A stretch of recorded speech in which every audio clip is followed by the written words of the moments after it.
Welcome, Age of Vintage Society. Randolph Scott was a versatile leading man who later specialised in playing the quiet-talking, fast-drawing hero of westerns.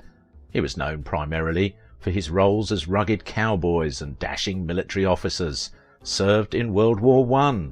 Why Randolph Scott and Cary Grant lived together. Make sure to watch the video until the end and leave your thoughts in the comments. If you are new here, join our wonderful community by subscribing to the Age of Vintage channel. Handsome American leading man who developed into one of Hollywood's greatest and most popular Western stars. Randolph Scott was an American film actor whose career spanned from 1928 to 1962. As a leading man for all but the first 3 years of his cinematic career, Scott appeared in a variety of genres including social dramas, crime dramas, comedies, musicals, adventure tales, war films, and even a few horror and fantasy films. However, his most enduring image is that of the tall-in-the-saddle Western hero. Out of his more than 100 film appearances, more than 60 were in Westerns. Thus, of all the major stars whose name was associated with the Western, Scott most closely identified with it. Tall, lanky and handsome, Scott displayed an easygoing charm and courtly southern drawl in his early films that helped offset his limitations as an actor, where he was frequently found to be stiff or lumbering. As he matured, however, Scott's acting improved, while his features became burnished and leathery, turning him into the ideal, strong, silent type of stoic hero. Scott's more than 30 years as a motion picture actor resulted in his working with many acclaimed screen directors, including Henry King, Ruben Mamoulian, Michael Curtis, John Cromwell, King Vidor, Alan Dwan, Fritz Lang and Sam Peckinpah.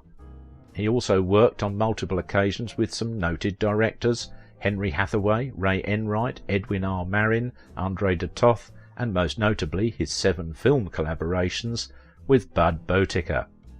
Scott also worked with a diverse array of cinematic leading ladies, from Shirley Temple and Irene Dunne to Mae West and Marlene Dietrich. He also appeared with Gene Tierney, Anne Sheridan, Maureen O'Hara, Nancy Carroll, Donna Reed, Gail Russell, Margaret Sullivan, Virginia Mayo, Bebe Daniels, Carol Lombard and Joan Bennett. Randolph Scott was born January 23, 1898 in Orange City, Virginia. His father George was a city alderman, chairman of Charlotte's Finance Committee and CEO of an accounting firm since the 1890s.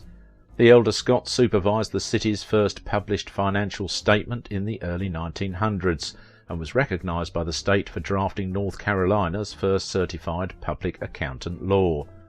The Scott family, of which Randolph was the only son along with 5 sisters, moved to a home at 1132 Dilworth Road in 1927 that is still standing today.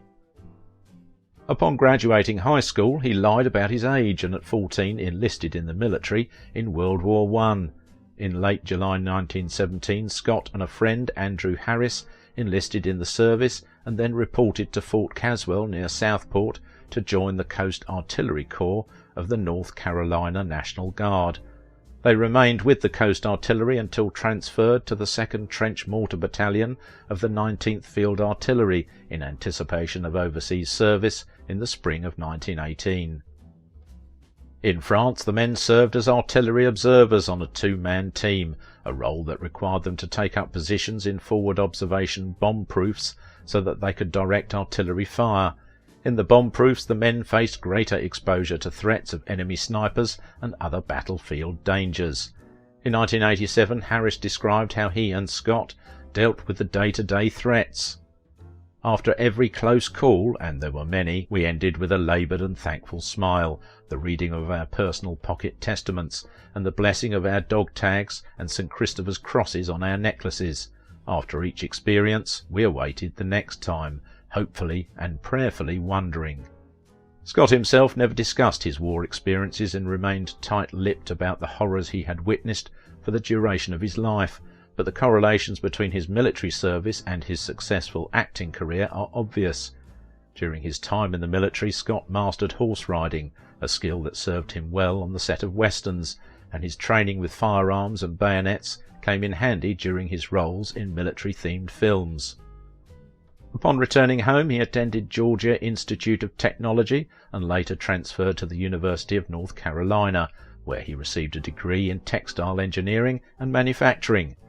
Randolph initially dreamed of becoming a star football player and played for Georgia Tech until a back injury ended his athletic career.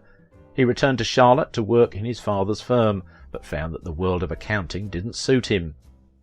His father somehow became acquainted with producer Howard Hughes, and after Randolph showed an interest in acting, the elder Scott wrote a letter of introduction to Hughes that his son took with him when he left for Hollywood in 1928. He met Howard Hughes, who obtained an audition for him for the movie Dynamite. Scott failed to get a role in the movie, but was hired to coach Gary Cooper in a Virginia dialect for the movie The Virginian. Scott also got to play a bit part in the movie. He eventually caught the eye of legendary director Cecil B. DeMille, who sent him off to the Pasadena Playhouse to gain acting experience. Scott emerged from the Playhouse as a skilled actor and went on to star in many films in many different genres, but it is the Western that he is most often identified with.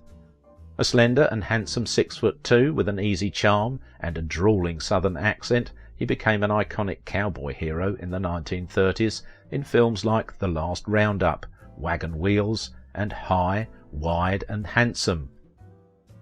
He was always the quiet but heroic type and never the outlaw. Although the cowboy genre made him a household name, he had several important non-Western roles, including Pittsburgh with Marlene Dietrich and John Wayne, Go West Young Man with Mae West, and even musicals such as Roberta and Follow the Fleet with Fred Astaire and Ginger Rogers. Due to his southern heritage, Scott was considered for the role of Ashley Wilkes in Gone with the Wind, but he lost out to Leslie Howard. Another off-type role was in My Favourite Wife with Irene Dunne and Cary Grant.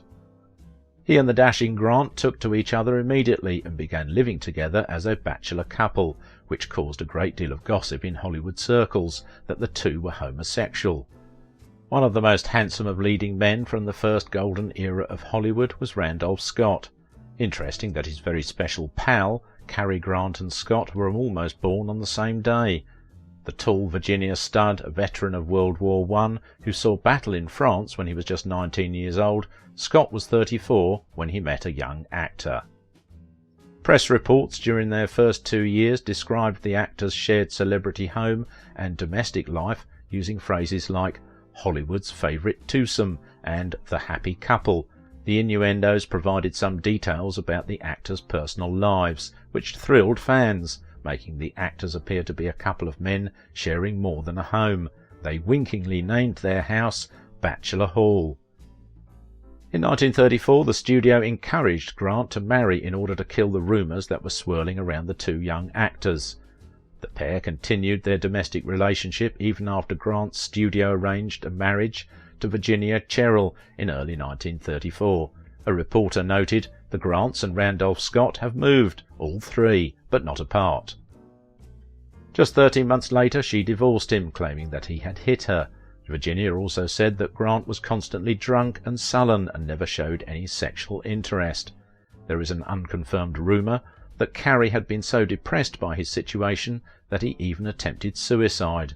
An attempted suicide was something that the studios would have done everything in their power to hush up, so that may be why there is no real evidence of it happening. Indeed, this choice for living arrangements was pre-planned. A news item for 2 weeks prior to Grant's marriage observed that Scott would not seek any permanent quarters until he heard from Grant. Cary moved back in with Randolph as soon as the divorce was settled. This article was titled "A Woman is Only a Woman," which suggested that the two men forged a home life with each other and that they probably had no room for a woman. These press items associated the two actors' home with a forbidden sexuality, turning the place into an exotic-sounding residence. In 1936 it was Scott's turn to provide a career cover, and he chose heiress Marion DuPont. They never lived together. Scott remained in Los Angeles while DuPont pursued her passion for equestrian sports at her estate in Orange, Virginia. Montpelier, a 55-room mansion that was the ancestral and retirement home of President James Madison. Strangely, Scott had served as best man at DuPont's first wedding. In 1941, copycat Grant married his own heiress, Barbara Hutton, and that marriage lasted 3 years before divorcing.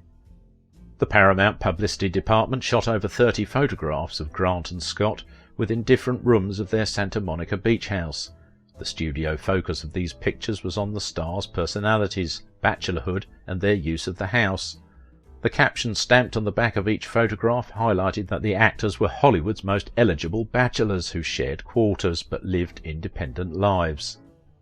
Their good friend Carol Lombard, when joking about Grant's notorious flintiness, claimed, "Their relationship is perfect. Randy pays the bills and Cary mails them.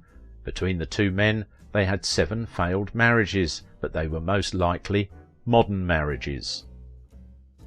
Homosexual director George Cukor said this about their relationship: "Oh, Cary won't talk about it. At most he'll say they did some wonderful pictures together, but Randolph will admit it to a friend."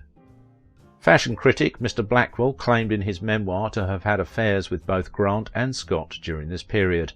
The actors' living arrangement lasted for 12 years, until early 1944, when they moved apart for the remainder of their lives. Mr. Blackwell lived with Cary and Randolph for several months. He said that he considered them deeply, madly in love, their devotion complete. Behind closed doors they were warm, kind, loving and caring, and unembarrassed about showing it. Later they were no longer living together due to the pressure from the studio heads to marry and protect their image. They only made one movie together. Ironically, it was called My Favourite Wife. They must have still been lovers at the time, since the script supervisor, Burt Granett, for My Favourite Wife recalled Cary and Randolph's unusual behaviour on set. "We shot the pool sequence at the Huntington Hotel in Pasadena. Cary and Randy Scott arrived as a pair and, to the total astonishment of myself, the director, and the ultra-macho crew, instead of taking separate suites, moved into the same room together. Everyone looked at everyone else. It seemed hardly believable." Whether anything was going on between them has been a source of great speculation, but there was never confirmation. The studio eventually pressured the two to end their arrangement, and Scott eventually married. In 1944 he wed Patricia Stillman. The couple adopted 2 children and remained together until his death. War films occupied Scott in the 1940s during World War II, while in the late 1940s he made several quickie westerns. It was in this decade that Scott formed his own production company, Renown, making it possible for him to determine the kind of pictures in which he would appear. As a result, in the 1950s he played in a series of westerns described as relating violence and betrayal to moral dilemma.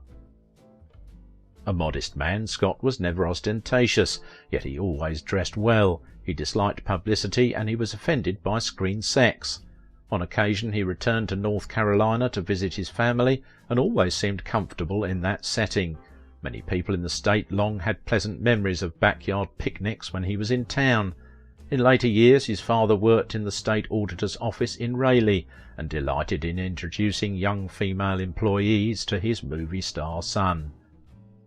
From his first appearance in Hollywood, Randolph Scott was known as a man of integrity and high principle. Recognized as a Southern gentleman, he was said to have been the only movie actor accepted for membership in the Los Angeles Country Club. Early in his career he began investing in real estate, and in later years he was regarded as a multi-millionaire and one of Hollywood's wealthiest stars. Scott's career took off in the 1950s, and from 1950 to 53 he was among Hollywood's top 10 box office draws, with westerns like Colt 45, The Stranger Wore a Gun, and The Man in the Saddle. After more than 30 years as an actor in over 100 films, he retired and spent lots of time in his hometown of Charlotte, where he became close friends with the Reverend Billy Graham. His final film was Ride the High Country, with fellow mythic Western star Joel McCrea, one of the few male stars that matched his hotness, directed by Sam Peckinpah. When Scott finally retired, he was one of the richest and most respected men in showbiz. When Scott retired at 64 years old, he had a fortune of $100 million from investments. He lived in Beverly Hills for another 25 years, finally taken in 1987 by lung cancer at 89 years old. Grant and Scott had remained very close friends throughout their lives and were seen socializing around Hollywood in the 1960s. He was still married to his second wife, with whom he adopted 2 children, one of whom wrote books celebrating his dad and hotly denying the persistent gay rumours. He made 103 films, of which 60 were westerns. He was not one of the most famous actors of Hollywood's golden age, but he had certainly come a long way from his roots in Dilworth. His visits to Charlotte to see his family and friends were always an occasion for stories in the local press, and he will always be remembered as one of the city's sons who made good. If you liked this video, don't forget to give it a thumbs up, subscribe if you are new here, and if you want to support my work, please visit my Patreon page. Now it is your turn. What do you think about the life and legacy of Randolph Scott?